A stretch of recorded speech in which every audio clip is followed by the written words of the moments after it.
Bonjour à toutes, bonjour à tous. Nous sommes très heureux de vous retrouver ce dimanche matin sur le plateau de Sagesse Bouddhiste pour la première des 2 émissions que nous passerons en compagnie, et c'est un grand plaisir, de Sakyong Mipham Rinpoché.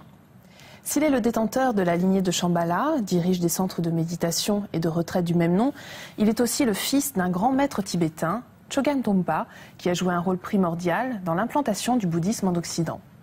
Quelle éducation a donc reçu ce jeune maître? Comment gère-t-il l'héritage spirituel de son père? Et enfin, de quelle manière son activité se déploie-t-elle aujourd'hui? Nous allons poser sans plus attendre toutes ces questions à notre invité. Sakyong Mipham Rinpoché, bonjour. Oui. Vous êtes, je le disais, le chef spirituel de la lignée Shambhala. Vous êtes également le descendant du roi guerrier du Tibet, Gesar de Ling. Et vous êtes l'un des détenteurs des lignées Kagyu et Nyingma du bouddhisme tibétain. Merci beaucoup d'être avec nous aujourd'hui, Rinpoché.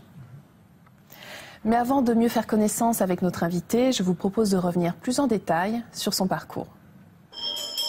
Le Sakyong Jamgon Mipham Rinpoché est l'un des lamas incarnés du rang le plus élevé et des plus vénérés du Tibet.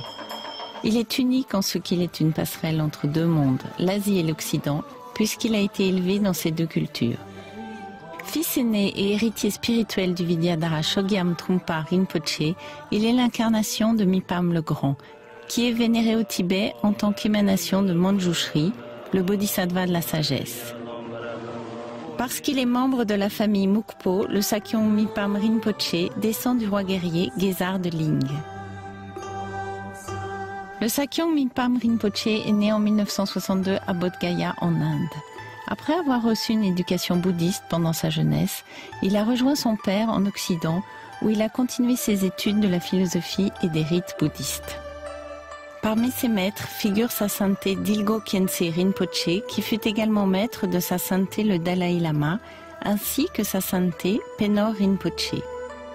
Il a également étudié le Kyudo, la voie de l'arc, avec le maître archer de l'empereur du Japon, Konjuro Shibata Sensei, et la calligraphie avec le maître zen japonais Kobun Shino Roshi. Chef temporel et spirituel de centres de méditation et de retraite présents un peu partout dans le monde, le Sakyong, littéralement protecteur de la terre, est détenteur de la lignée Shambhala. Une tradition qui met l'accent sur la confiance dans la bonté fondamentale de tous les êtres et enseigne l'art de vivre avec courage basé sur la sagesse et la compassion. Il est également l'un des détenteurs des lignées Kagyu et Nyingma du bouddhisme tibétain. Il est marié à la princesse Tseyong Palmo, fille de son éminence Namkha Drimé Rabjam Rinpoché, chef de la lignée Ripa. Le 11 août 2010 est née la petite princesse Drukmo Yeshe Mukpo à Halifax en Nouvelle-Écosse.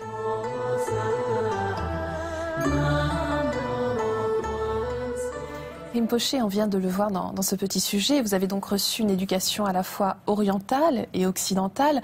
Qu'est-ce que chacune de ces 2 formations vous a apporté? Merci. Je suis ravie d'être ici et je pense qu'une partie de mon éducation consistait à équilibrer l'aspect spirituel et aussi l'aspect séculier, l'aspect familial. C'est-à-dire comment est-ce qu'on peut à la fois vivre dans le monde et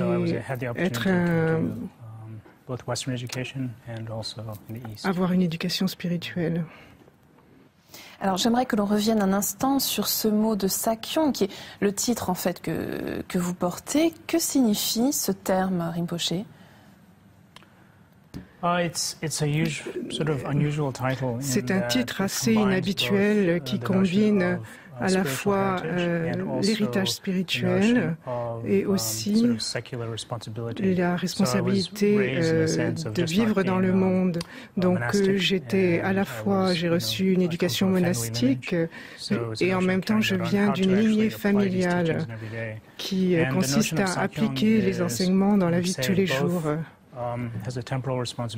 Donc le Sakyong a à la fois une responsabilité séculière, c'est-à-dire qu'il est dans le monde, il habite dans une maison comme tout le monde, et en même temps il s'agit de maintenir son intégrité.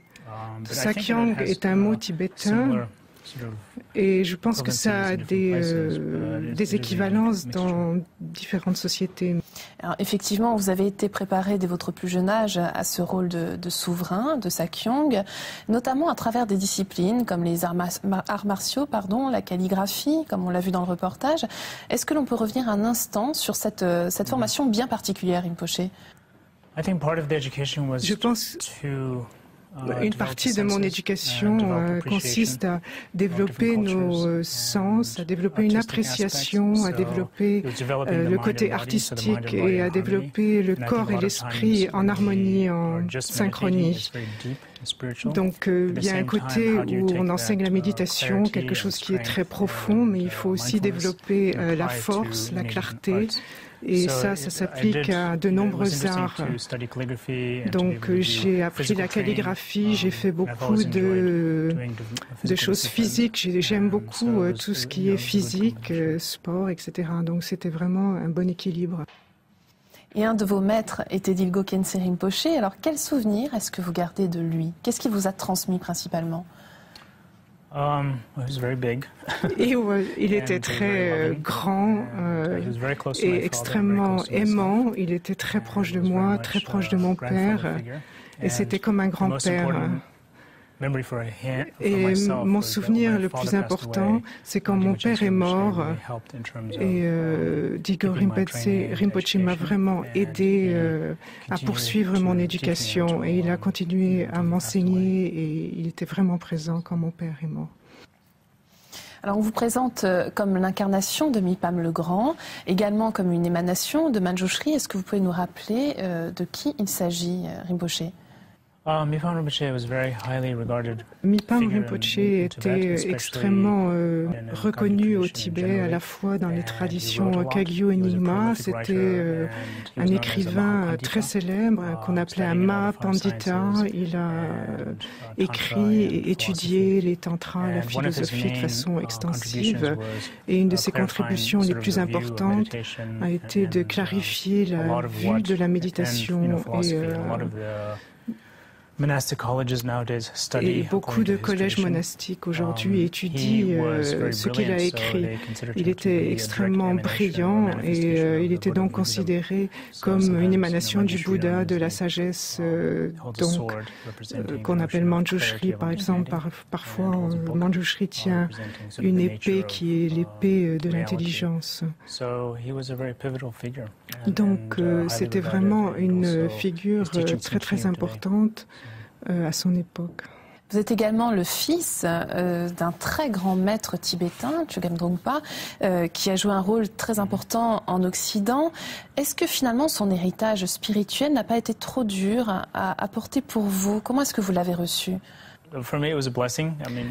Pour moi, cet héritage était vraiment une bénédiction. C'était mon maître, mon père, mon ami. Nous étions extrêmement proches.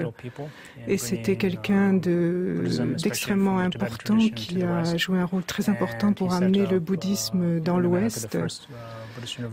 Donc en Amérique, vous savez, il a créé la première université bouddhiste et il a enseigné le bouddhisme à énormément de gens. Et je pense que une grande partie de ce qu'est le bouddhisme aujourd'hui dans l'Ouest, c'est grâce à lui.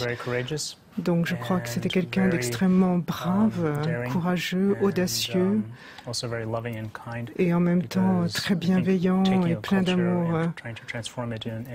Et vraiment, il a essayé de transmettre une culture dans un environnement extrêmement difficile et extrêmement différent. Donc on sait que c'est quelque chose de très difficile.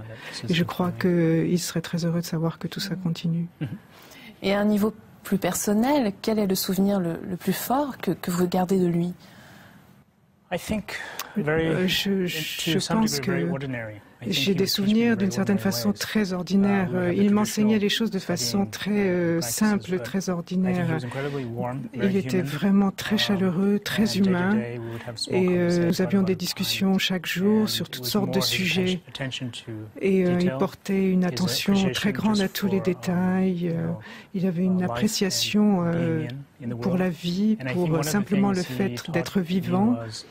Et une des choses qu'il m'a enseigné, c'est de vraiment d'apprécier, de vivre, d'avoir cette vie et d'apprécier cette vie dans le monde plutôt que de se retirer du monde.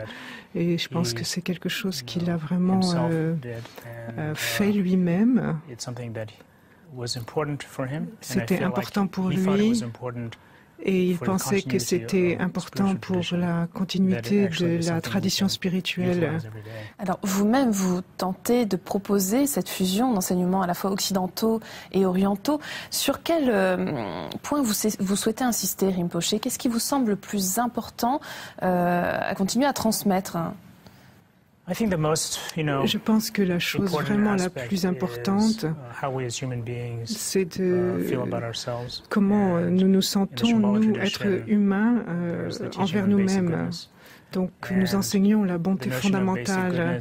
Et cette idée de bonté fondamentale, c'est vraiment comprendre qu'il ne s'agit pas seulement d'être bouddhiste, mais de savoir comment nous nous sentons, nous ressentons notre propre nature, que nous sommes fondamentalement bons et que nous avons de la force. Et je pense que c'est vraiment la chose la plus importante à exprimer, parce que je crois que l'Est et l'Ouest se rapprochent de plus en plus. Et le point le plus important aujourd'hui, c'est comment nous manifestons notre nature, comment nous allons continuer à... Certaines traditions vont survivre, mais d'autres vont disparaître. Et donc, il s'agit maintenant de transmettre cette sagesse que mon père a apporté de la tradition du Tibet et de la transmettre dans ce monde moderne. Et qu'est-ce qui a rendu le Tibet aussi important? Qu'est-ce qui a fait qu'il a produit tant d'êtres importants? C'est parce que c'était des gens profonds et forts. Et c'est ça qu'on doit transmettre. Alors pour terminer cette émission, j'aimerais que vous me disiez un mot de vos actions caritatives, car elles sont nombreuses. Quelles sont celles qui vous tiennent le plus à cœur, Rinpoché? Mes actions caritatives ont commencé pour reconstruire des institutions au Tibet. Et donc, j'ai couru des marathons et l'argent que j'ai pu récolter dans ces marathons, je les ai donnés pour reconstruire des institutions d'éducation au Tibet pour que les Tibétains puissent se réapproprier leur culture avant d'être eux-mêmes complètement séduits par le matérialisme. Donc, je voudrais qu'ils puissent apprécier aussi leur propre tradition. Et ensuite le transformer en organisation aussi d'éducation pour les jeunes, pour que les jeunes puissent aussi croire dans leur propre bonté, dans leur propre force et puissent vivre leur vie de ce point de vue. Voilà, ça c'est vraiment les choses qui sont importantes pour moi. Merci beaucoup Rinpoché d'avoir été avec nous aujourd'hui. Et donc on vous retrouve la semaine prochaine. Merci. Okay, thank you. Si vous souhaitez en savoir plus, voici quelques ouvrages que nous vous proposons. Tout d'abord, de notre invité Sakyong Mipham Rinpoché, Régnez sur votre monde, publié à la Table Ronde. Le monde sacré de Shambhala, pratique de la voie du guerrier dans la vie quotidienne, de Jeremy Hayward, publié aux éditions du Seuil. Et enfin, Dharma et créativité de Chogyam Trungpa, toujours aux éditions du Seuil, dans la collection Point Sagesse. L'auteur nous explique comment cet art du Dharma permet d'apprécier la nature des choses. C'est la fin de notre émission. Vous pouvez la revoir pendant toute une semaine sur le site internet de France 2, rubrique Tous les programmes et Chemin de la foi. Merci à tous de votre fidélité. Je vous souhaite une très, très belle semaine.